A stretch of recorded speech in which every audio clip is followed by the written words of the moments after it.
Hola gente, buenos días, buenas tardes, buenas noches.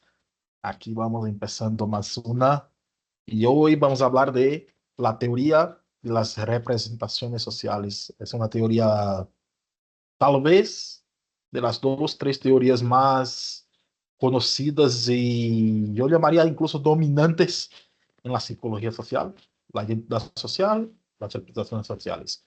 Entonces, vamos a el artículo se me hace bien interesante porque lo define bien lo que es la teoría.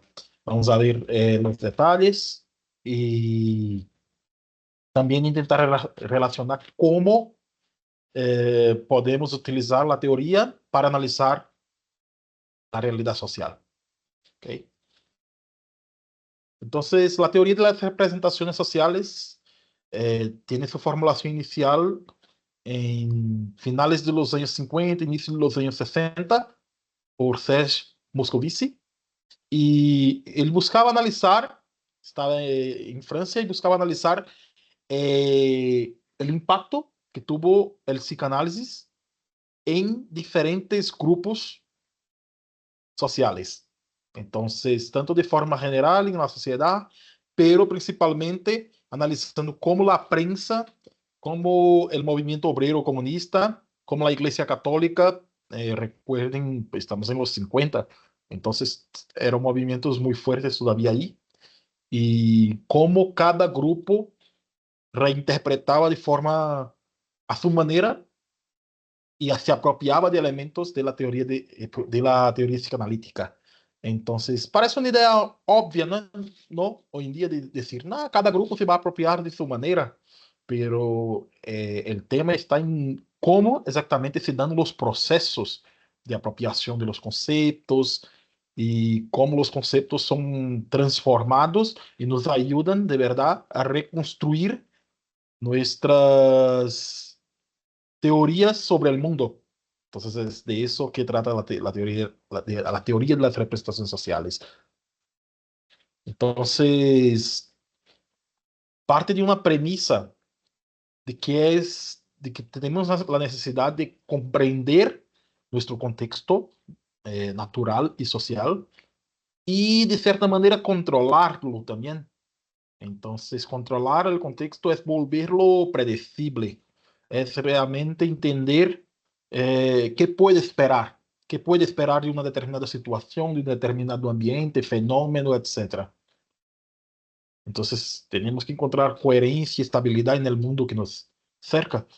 Entonces, ciertas explicaciones pueden no ser las verdaderas, a que no estamos interesados en la verdad última, sino realmente cómo la gente atribuye explicaciones, cómo la gente explica su mundo. Entonces, lo que hacemos es atribuir significados a los eventos que nos pasan, a los eventos que presenciamos, comportamientos, a ideas, a intercambios entre personas que mantenemos con otras personas o que las personas mantienen entre ellas y que somos testigos, la sociedad como un todo. Entonces, es por medio de estos significados que atribuimos que interpretamos el mundo. Entonces, el contexto social, piénselo cotidianamente, todo lo que ustedes tienen en su vida diaria, pues imagínense la cantidad de situaciones que hay, de eventos, de estímulos, podemos llamar así, que nos llegan, de tipos de individuos, de grupos, hay, es muy complejo todo. Entonces, pero siendo muy complejo, aún así tenemos que tomar decisiones, ¿no? Entonces, el problema que tenemos es que tenemos que decidir hacer cosas, pensar sobre cosas que no, nunca estamos 100% seguros, estamos siempre construyendo representaciones sobre el mundo. Entonces, tenemos que elaborar algún tipo de explicación, no nos podemos quedar en el vacío porque somos obligados a estar actuando en el mundo, opinando sobre el mundo. Entonces, este vacío no existe. Alguna explicación sacamos Entonces, si no me equivoco, en el artículo no me acuerdo de que hacía la diferencia entre universo reificado y consensual, pero piensen que además de la ciencia, del conocimiento que tenemos estructurado, que estamos más seguros como sociedad, hay muchas personas que no tienen acceso a este conocimiento, pero elaboran sus propias teorías. Es de eso que va la teoría de las representaciones sociales, de esta elaboración de sentido común, de consensos sobre todo lo que nos cerca. Entonces, toda esa saturación de informaciones nos exige que hagamos un proceso de simplificar la realidad y hacerla familiar de alguna forma. Entonces, va a depender mucho de qué elementos tenemos para hacer esta familiarización, esta simplificación, esta representación. Entonces, por ejemplo, Fobisi estudió el movimiento obrero, ¿no? Entonces, el movimiento obrero, que tenía su ideología comunista, marxista, etcétera, pues tenía una forma, a través de esta ideología, de interpretar ciertas situaciones. La Iglesia Católica, con su religión y sus creencias, otra forma. Entonces, son estas creencias anteriores o estos conocimientos anteriores también nos van a ayudar a construir nuestras representaciones. Entonces, no solo lo que tenemos individualmente, obviamente, pero lo que tenemos como grupo o como sociedad de conocimiento, creencias, etcétera. Entonces, vamos a reconstruir, vamos a representar a partir de la interacción con las demás personas. Entonces, vamos a interactuar, vamos a... Se utiliza una palabra como negociar significados. Vamos a opinar nosotros, la gente va a opinar, la gente va a decir que tiene este y este conocimiento, que puede ser verdadero, puede no ser, nadie sabe, hay una negociación ahí o un conflicto. Y a partir de esta interacción es que se van construyendo representaciones dentro de la sociedad, representaciones que por veces convergen, por veces entran en conflicto. Entonces, no se queden con la idea de que las representaciones sociales son algo que se construye y que está en toda la sociedad así homogéneo y ya. No. Eh, Ni mismo dentro de los grupos.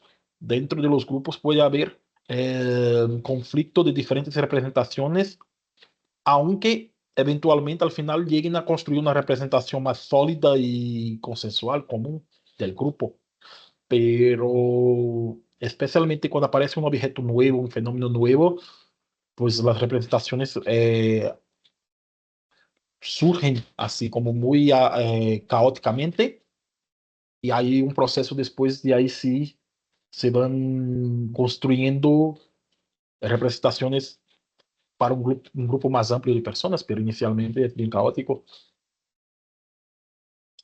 Entonces, imaginen que desde nuestra infancia estamos expuestos a instituciones educativas, familia, medios de comunicación, diversos grupos, como ya os he mencionado, ¿no? De la iglesia, pero puede ser algún movimiento social. Hay una infinidad de verdad de fuentes de influencia. Y cada fuente de influencia va a ser como una forma diferente por la cual puede uno interpretar el mundo, interpretar las cosas. Y individualmente va a ser, pues esta, no es una suma, pero es interacción entre estos diferentes elementos, diferentes fuentes, que individualmente nos ayuda a construir las representaciones, pero atente también a una cosa, las representaciones no son construidas individualmente, siempre a través de la interacción social, siempre socialmente, siempre en esta negociación con las demás personas. Entonces, sí, se puede hablar de representaciones desde un punto de vista individual, que tenemos a las representaciones aquí, pero ellas, lo que hay aquí, es construido también colectivamente a partir de los grupos que estamos inmersos, ¿ok?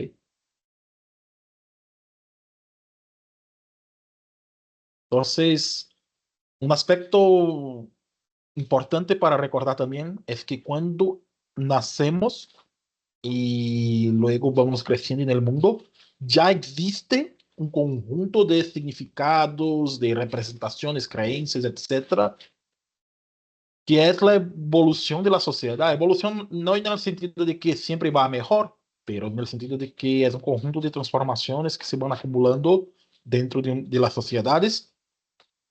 Y cuando llegamos a estas sociedades, pues ya existen valores, categorías, principios, y nosotros inicialmente nos adecuamos. Luego, es verdad, podemos cuestionarlos, combatirlos, intentar cambiarlos, pero crecemos en este mundo.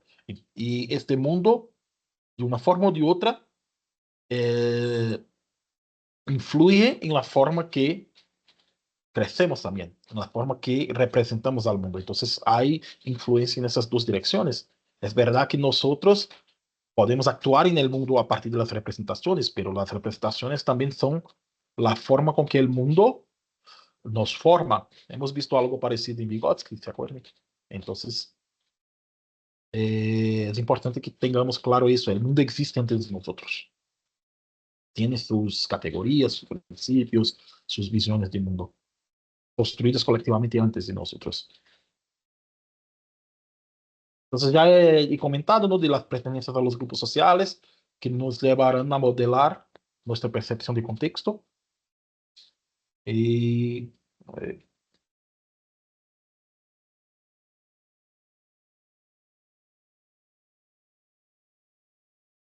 entonces, una de las funciones de las representaciones es el compartir una concepción común de las cosas y de las personas.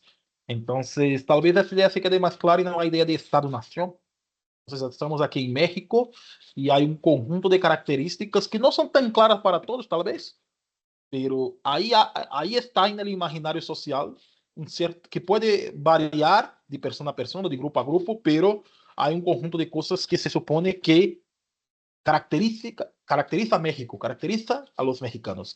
Entonces, esta construcción colectiva de lo que es que caracteriza a México es parte de lo que llamamos identidad nacional y es construida pues colectivamente a través de la historia, se va cambiando también.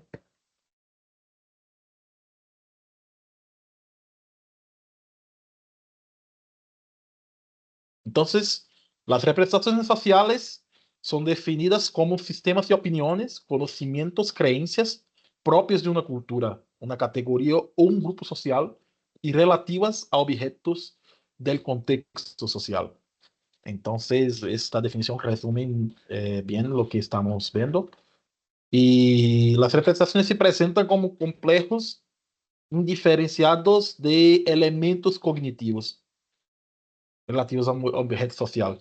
Entonces, piensa en elementos cognitivos, realmente este término está ahí para recordar que las representaciones pueden ser, ok, ideas, creencias, pero pueden ser, por ejemplo, imágenes. Entonces, por ejemplo, la idea de Dios es siempre representada como Señor, de barba blanca, más o menos viejo, pero no tanto. La idea del Padre. Entonces, esta idea, esta imagen, yo si hablo la palabra Dios, ustedes ya automáticamente piensan en esa imagen. Entonces, la imagen también es representación, no es solamente ideas, no es solamente creencias escritas en palabras. Imagen y otros tipos de elementos cognitivos también pueden ser. Entonces, las representaciones sociales tienen algunas características, ¿no? Entonces, son organizadas, o sea, son elementos que están estructurados y que se relacionan entre sí. Son compartidas, ya hemos comentado, dentro de un grupo social, en cierto grado, o sea, no totalmente, no es totalmente homogéneo dentro de un grupo social, pero en cierto grado. Son producidas colectivamente, hemos comentado también, en las comunicaciones internas y externas del grupo. Y son socialmente útiles, en el sentido de que son guías para realmente actuar en el mundo, decodificar la realidad. Entonces, proveen los criterios que podemos evaluar elementos del contexto social, justificar, legitimar ciertas conductas.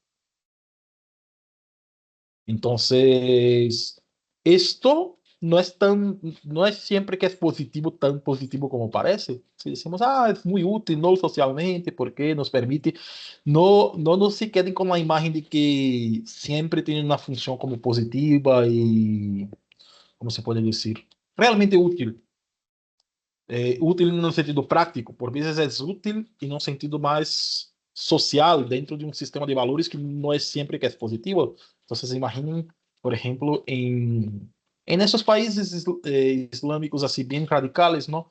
Onde a mulher tem certas obrigações e todo. Então, tu quando vês uma mulher vestida, por exemplo, de uma ou outra maneira, as representações aí entram para evaluar esta mujer es, por ejemplo, virtuosa y esta no, porque está vestida así, así. Entonces, no es siempre que es útil en un sentido positivo. Las representaciones también puede ser fuente de discriminación, de prejuicios. Es útil en el sentido que te permite decodificar dentro del sistema de valores de este grupo, sociedad, etcétera, quién es quién o con qué tipo de personas está lidiando, etcétera. Pero este sistema de decodificación, estos valores que sirven de base no siempre son positivos. Entonces, cumple esta función de orientación de las prácticas sociales, constituye un sistema de expectativas que permite el ajuste del comportamiento y también intervienen a posteriori como sistema de justificación de nuestros comportamientos. Entonces, siguiendo este ejemplo, en algunos contextos la violencia contra la mujer hay personas que lo justifican basadas en esas representaciones de diferencias de género, por ejemplo, de ciertas obligaciones que tienen las mujeres que no tienen los hombres.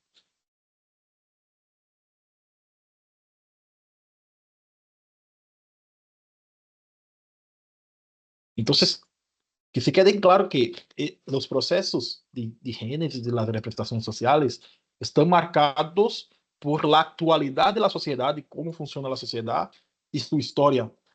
Entonces, comprender una representación es analizarla en el estado su estado en un momento histórico. Entonces, no cometan el pecado que se llama anacronismo, que es analizar el pasado con los ojos del presente, a no ser que realmente tú quieras hacer un recorrido histórico, ¿no? Y decir, fíjense, antes era así, hoy es así, ok. Pero realmente nosotros que analizamos realidades psicosociales tenemos que analizar los tiempos pasados mayoritariamente con los valores pasados también, para entender por qué funcionan, por qué se dieron ciertas cosas, y no solamente evaluarla positiva y negativamente. Podemos hacerlo con los ojos del presente, evaluarlas, etcétera, pero si realmente queremos entender por qué se dieron ciertas cosas, pues es necesario situar históricamente los eventos. Entonces, las representaciones sociales son una modalidad de expresión del pensamiento social. Entonces, podemos inferir que una determinada sociedad, en un determinado momento histórico, piensa sobre un objeto social, esto y esto y esto, al estudiar sus representaciones o las representaciones de diferentes grupos que componen esa sociedad. Entonces, son marcos de referencia a través de los cuales los estímulos son analizados. Hemos hablado un poco, ¿no?, sobre eso. Y es importante que tengan una función, ¿no?, de satisfacer la economía y el equilibrio cognitivo. Entonces, nosotros sí estamos buscando un- una economía de energía cognitiva. Por eso tenemos estereotipos, prejuicios, porque esto no hace nuestro trabajo de entender el mundo, entender entre comillas, porque entendemos mal, un poco mal, pero nos hace más fácil la vida porque gastamos menos energía para entenderlo y las representaciones tienen esta función, digamos. Entonces, un elemento importante entonces para entender las acciones sociales, por qué la gente hace ciertas cosas, es entender que no son las características objetivas de una situación las que determinan el comportamiento, sino cómo el sujeto representa la situación que determina el comportamiento. Entonces piensen, por ejemplo, en la guerra, ahí puede ser Rusia-Ucrania, puede ser Israel-Palestina. Entonces, ¿qué es más importante? Lo que hicieron un bando u otro, o lo que un bando u otro piensa representa a su enemigo. Es mucho más importante para la continuidad de la guerra cómo representan el enemigo, no cómo el enemigo es de hecho. Casi no interesa cómo es, interesa cómo representan. Entonces, por eso, por ejemplo, para analizar guerras, las representaciones son fundamentales. ¿Cómo se representa al otro grupo? Entonces, el modelo sociogenético de las representaciones va a explicar cómo, a partir de la emergencia de un nuevo fenómeno, se construyen representaciones. Genético no viene de los genes del DNA, del ADN, pero simplemente de génesis, de surgimiento y social. Entonces, realmente cómo surgen las representaciones. Entonces, por ejemplo, la COVID, ¿no? Ahí el coronavirus, pues fue un fenómeno totalmente desconocido y, y es fácil a partir de este fenómeno observar cómo se da este proceso. Entonces, hay tres tipos de fenómenos que constituyen las condiciones de la aparición de un, de un fenómeno nuevo. Primero, hay una dispersión de la información. Significa que la información sobre el fenómeno nuevo es un poco caótica, como he comentado, es incompleta, es desarticulada. Entonces, los diferentes grupos sociales, pues, cada uno según sus creencias anteriores, también van creyendo en determinadas cosas. Entonces, hubo un montón de teorías conspirativas durante el inicio y siguiendo. Entonces, cada grupo, a la gente se queda un poco perdida, ¿no? Al inicio, es normal. Entonces, luego hay lo que se llama de presión de la inferencia, que es, ok, hay este fenómeno nuevo, hay informaciones dispersas, estamos perdidos, entonces se genera esta inquietud y atención a los fenómenos. Cuando apareció, ustedes se acuerdan, pues no se hablaba de eso durante días y días, porque esa es la presión, porque la inquietud genera esta necesidad de atención. Entonces necesitamos explicaciones. Entonces eso motiva esa actitud, los debates, las comunicaciones interpersonales, mediáticas de todo tipo, que pretenden comprender el fenómeno nuevo, dominarlo en el sentido de realmente qué hacemos, defenderse también. Entonces, ¿qué hacemos? ¿De dónde viene? ¿A dónde vamos? Y luego hay la focalización, que es la puesta en común de informaciones, creencias, especulaciones, todo lo que vimos. Entonces lleva al establecimiento de determinadas posiciones predominantes, o sea, hay la construcción de una explicación oficial más hegemónica en la sociedad y dentro de determinados grupos, por eso puse ese ejemplo, determinadas explicaciones alternativas, teorías conspirativas, todo esto. Entonces, tanto puede haber construcción de hegemónica, de una explicación social hegemónica, como dentro de cada grupo, explicaciones alternativas. Entonces, los individuos tratan las informaciones sobre el objeto y la situación de forma selectiva, focalizándose sobre aspectos particulares en función de las expectativas o orientaciones de grupos de preferencias. Entonces, para individuos que tenían mala imagen de China, por ejemplo, antes ya de la pandemia, pues el hecho de que surgió en China genera sospechas. Para los que no tenían mala imagen de China, pues no. Entonces, en este sentido, se da el proceso de focalización. Luego, hay dos procesos representacional. que nos ayudan a entender cómo se forman las representaciones. El primero se llama objetivación, que es transformar en imagen lo que es una idea. Es el ejemplo que he comentado del Dios Pai, del Dios Padre, perdón. El Dios Padre es esa idea, al transformarlo en Padre, en este señor barbudo, magnánimo, pues ahí nos traducimos en una imagen todo lo que queremos decir.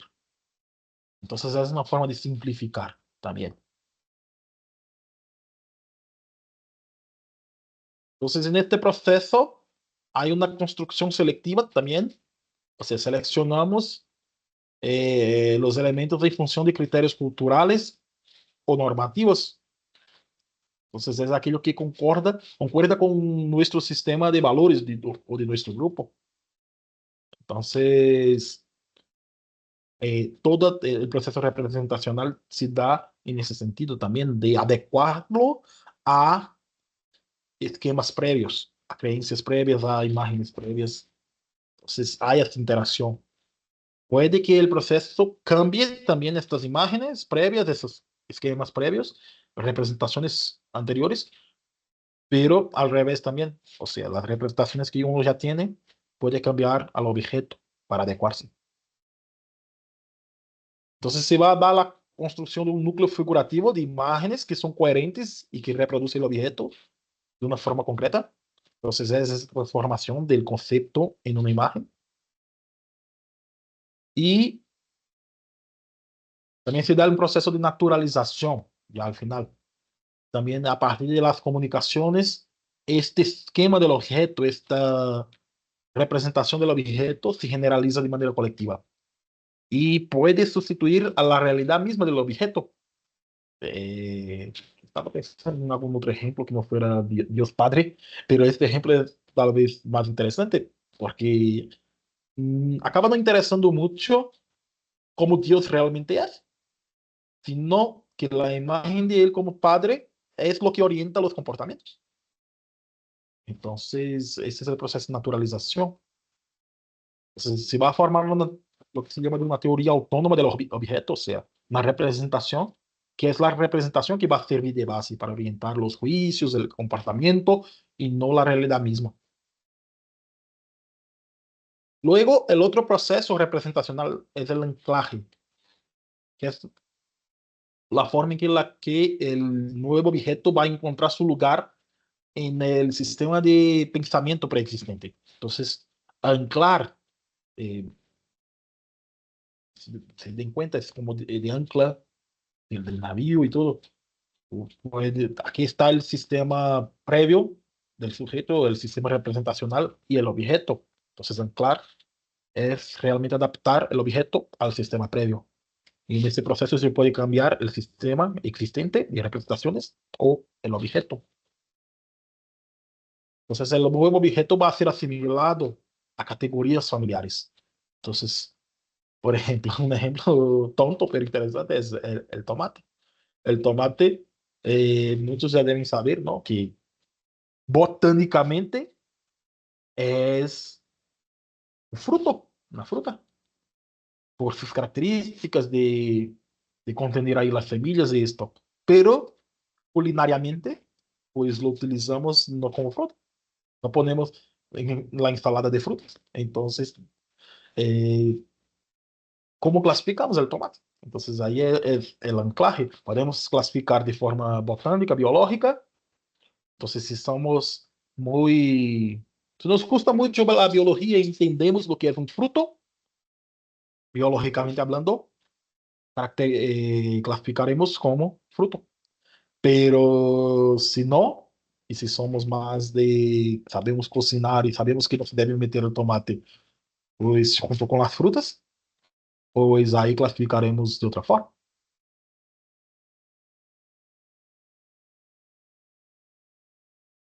Entonces, el anclaje es volver familiar a lo que es insólito, a lo que no está todavía presente en nuestro sistema de representación.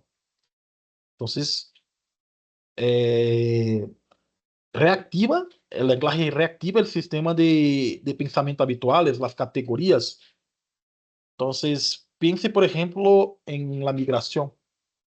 La gran parte del problema de la migración, de los argumentos y no sé qué, que la gente dice anti-migración, es un problema de identidad y de anclaje. Molesta a la gente, eso es un fenómeno muy humano, molesta a la gente no saber, por ejemplo, ya en Estados Unidos, quién es un estadounidense, porque estadounidense puede ser cualquiera. Entonces, uno con cara de latino es estadounidense, uno con cara de asiático india es estadounidense, uno con cara de vietnamita es estadounidense, uno con cara de cualquier cosa es estadounidense, de árabe. Entonces, las personas tenemos la tendencia, digamos, a molestarnos, a generar incómodo cuando no sabemos categorizar a alguien o algo. Entonces, el objeto ya hemos mencionado muchas veces, situado y evaluado en función de los grupos sociales y con implicación de identidad, como he comentado. Entonces, las categorías nuevas sirven también de mediadores, entonces, que juegan un papel importante en las relaciones de grupos. Entonces, eso se da más en migración, por ejemplo, con las primeras generaciones. Las primeras generaciones generan una incomodidad. Y se me hace gracioso, por ejemplo, en Estados Unidos, que es un país de inmigrantes, siempre fue, cómo va cambiando los inmigrantes que generan problemas, entre comillas, pues van cambiando. Ya fueron los irlandeses, que la gente no estudia historia, pero ya fueron los irlandeses y tenían fama de borrachos y no sé qué, de que se les gustaba pelear y eso. Luego los italianos, parecido. Luego los mexicanos y luego ahora es más direccionada a la gente de América Central. Pero por eso, sí, porque son los nuevos y los nuevos generan siempre la incomodidad y la percepción de que pues a partir de esa percepción de incomodidad, pues, que causan problemas, etcétera.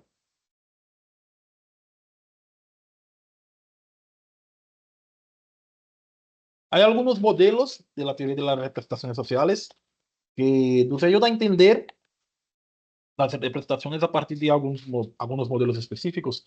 Uno es el modelo estructural, que a partir de la teoría del núcleo central, entienden las representaciones como una estructura de elementos cognitivos y que se puede estudiar, que se puede describir.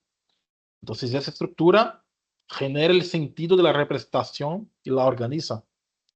Entonces, es muy común estudios que preguntan, por ejemplo, a la gente qué le viene a la mente cuando pensamos en tal cosa. Entonces, lo que la gente suele decir primero, y más veces, más personas dicen, sería el lugar de consenso de la representación, la base común que es colectivamente compartida.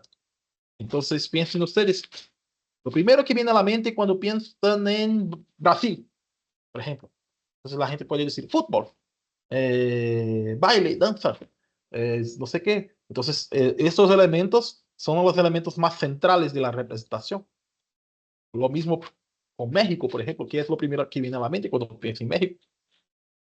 Entonces,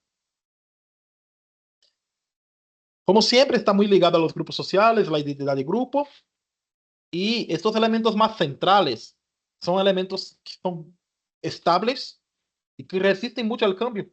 Entonces, por más que, por ejemplo, ustedes tienen la representación de Brasil como un país del fútbol y del baile y eso, ¿no? Si yo digo que yo soy pésimo en el fútbol y no sé bailar, lo que es verdad, ustedes no van a decir, ah, entonces mi representación de Brasil está totalmente equivocada. No, no. Ustedes van a decir, ok, Anderson es un brasileño que curiosamente no sabe jugar al fútbol, no sabe bailar, pero Brasil continúa un país de fútbol y de baile, por ejemplo. Entonces, tendría que haber varios Andersons para empezar a generar un cierto cambio de este núcleo central de la representación. Porque un único Anderson será un elemento periférico. Entonces, hay, mejor dicho, a ver, ustedes pueden, hay elementos centrales, ¿no? de la representación, estos que comenté, por ejemplo, y hay elementos más periféricos que algunas personas sí asociaron a Brasil, por ejemplo, otras no, y el hecho de que yo sea un contraejemplo, tal vez cambie algún elemento periférico o tal vez cambie el nivel de certeza que tienen de que todos los brasileños juegan bien fútbol, o tal vez no sea así y genere algo de duda. Pero este sistema periférico, estas representaciones más periféricas, ellas sí pueden cambiar más fácil, porque primero no son compartidas por una gran cantidad de gente, son compartidas más por o por subgrupos o por una cantidad más reducida de personas. Y segundo, que no es el elemento que estructura todos los demás. ¿Sí? Entonces, esos sí son más fáciles de cambiar. Entonces,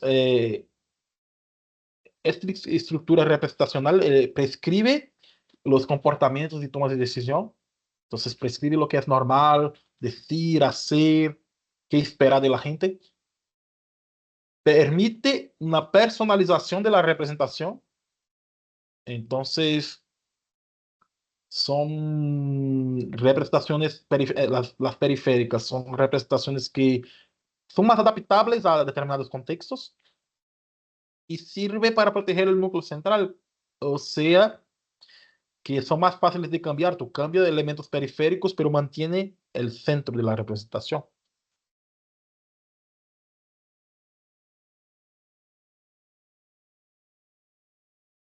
Entonces, lo peor es que ahora no puedo ver esta, a ver si consigo agrandar un poco. A ver.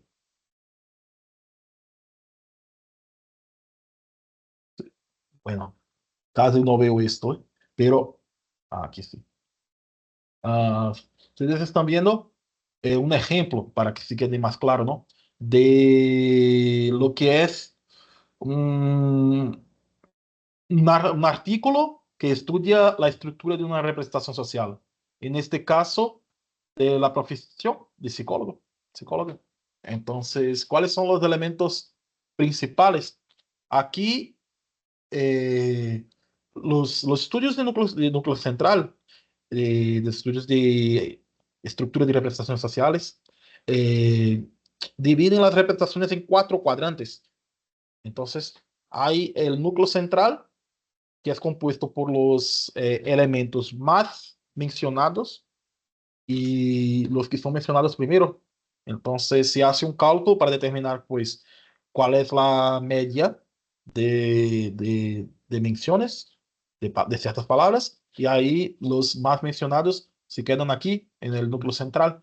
Entonces, el núcleo central, vean, es ayuda, comprensión, mente, consultorio, escuchar, diván, análisis, entonces terapia, tratamiento. Entonces vean que, bueno, hay muchos psicoanálisis ahí tal vez porque se estudian en Argentina, pero esos son los elementos centrales, ¿no? Y los elementos periféricos son esos otros, ¿no? Que es ah, aprendizaje, diagnóstico, inteligencia, anteojos, independencia, problema, solución, profesión, salud mental, diálogo. Entonces son elementos más periféricos. Entonces, por ejemplo, la ayuda, ayudar a los otros, sí es algo central en la idea de profesión de psicólogo.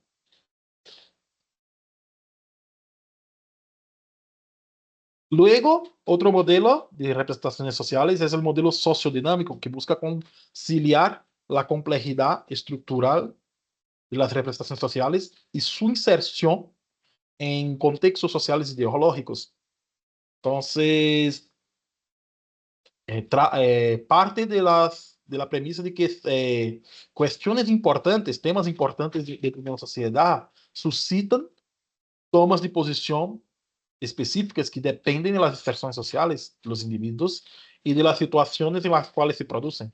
Entonces, podemos analizar las identidades, por ejemplo, en el conflicto Israel-Palestina, desde la nación, Israel y Palestina, pero dentro de cada grupo hay generalmente dos grupos. En política siempre las sociedades se dividen en dos grupos, que normalmente llamamos derecha e izquierda, pero llamen como quieran.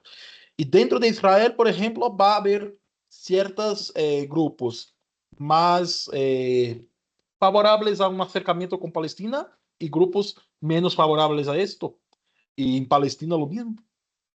Entonces, dependiendo de esas inserciones sociales, tanto nacional como dentro de la nación y otras, religiosas, étnicas, poca gente sabe, pero en Israel hay muchos árabes, árabes con ciudadanía israelí.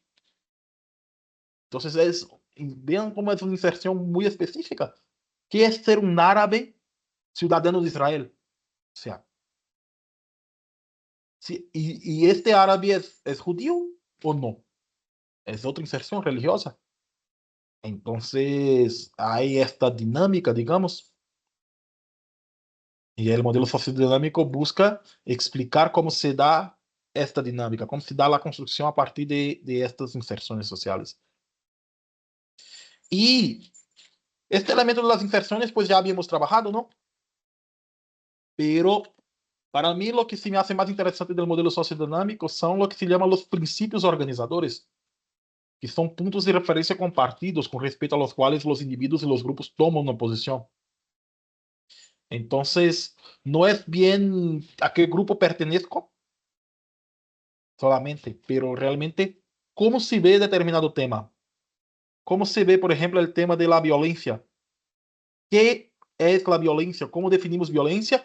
Y principalmente, ¿qué tipo de violencia hay en la sociedad que vivimos? O sea, hay diferentes tipos. Hay la violencia de la guerra, hay la violencia de delincuencia, hay la violencia, digamos, policial en ciertas colonias, tal vez, o si es un contexto de cárcel, por ejemplo. Hay violencia de autoritarismo. Entonces, ¿de qué tipo de violencia estamos hablando? Entonces, a partir de cada punto de referencia de este tipo de violencia, van a suscitar diferentes tomas de posición, exactamente diferente. Entonces, el debate se organiza a partir de ahí, a partir realmente de la idea de qué cuestiones hay que plantearse. Entonces, es muy común, por ejemplo, en dictaduras, la gente que apoya la dictadura dice, no vivimos en una dictadura, y los demás como que no. Entonces, a partir de, por ejemplo, este principio organizador de que vivimos o no vivimos en una dictadura, piensen, por ejemplo, en Rusia. ¿Rusia es o no una dictadura hoy? Entonces, a partir de ese entendimiento de si Rusia es o no una dictadura, pues esto va a organizar las tomas de posición. ¿Qué es, por ejemplo, terrorismo y qué es simplemente guerra asimétrica, como llaman?